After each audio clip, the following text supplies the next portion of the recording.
Le pays du Mont Blanc, c'est aussi une succession de petits villages typiques encerclés de chaînes montagneuses et de vallées. Nous retrouvons Christine, guide du patrimoine sur les hauteurs de Combloux. Avec une vue à 360 degrés sur toute la chaîne du Mont Blanc et des Aravis, pas de doute possible, au premier coup d'œil, le charme opère.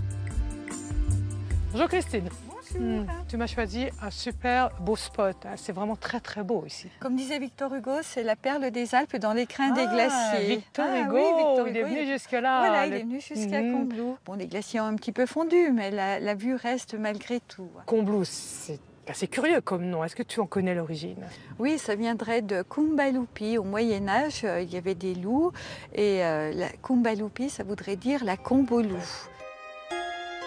Nous ne croiserons malheureusement pas de loup, mais c'est un symbole de la tradition pastorale du village que nous allons découvrir, la ferme Isidore. J'adore ça, moi j'adore. C'est joli, hein? Construite en 1832, cette bâtisse transformée aujourd'hui en musée donne un témoignage vivace sur l'identité paysanne de Combloux. Et ben dis donc, là on est où?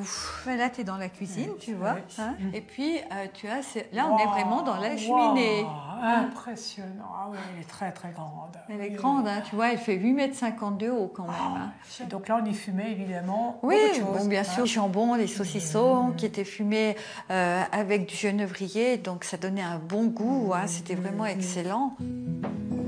Vaisselier, peigne à chanvre, godillot, cette ferme traditionnelle parfaitement conservée offre une balade pittoresque dans le passé.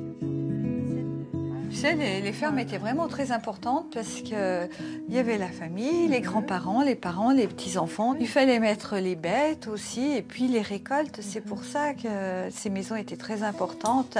Et alors ici, on est dans la pièce à vivre, mais comment vous dites ici à Combloux? Alors nous, on dit le bœuf aux gens. Elle est vraiment entre les tables, l'écurie de la jument, l'écurie des moutons. Et c'est vrai que quand il faisait grand froid, eh bien, on ouvrait toutes ces portes et on récupérait la chaleur. On reconnaît bien là l'implacable bon sens paysan. Avant de quitter Combloux, faites une escale devant l'église et son clocher à double bulbe, typique du style alpin du XVIIIe siècle. À l'intérieur, un retable baroque en bois sculpté, recouvert de 13 000 feuilles d'or, se dresse fièrement au cœur de l'église. Un trésor patrimonial remarquable.